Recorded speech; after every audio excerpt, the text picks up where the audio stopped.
So board and batten siding has become extremely popular in St. Louis over the last 5 to 10 years. We do a lot of homes where the entire home is done in James Hardie board and batten, and I think it looks fantastic. We also do a lot of homes where it's done in accent areas, whether it's bump out walls or in gables around the home.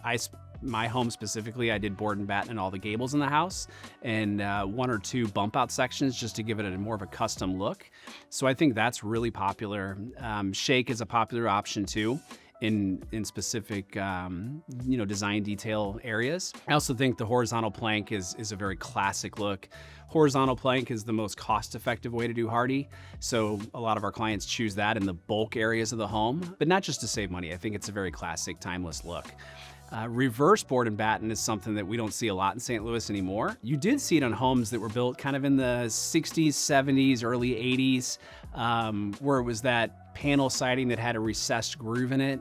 Hardie does offer a Sierra 8 panel that can kind of give you that same look. So we've had a few homes where if someone's looking to maintain that look, we will do a Sierra 8 panel, which is kind of essentially a reverse board and batten, just not as prominent. The board and batten, you get a 3/4 inch batten board that sticks out, right? So it's actually like noticeable from the street, whereas the reverse board and batten is more just a recessed groove throughout the house. And so it gives it a nice, clean, kind of simplistic look.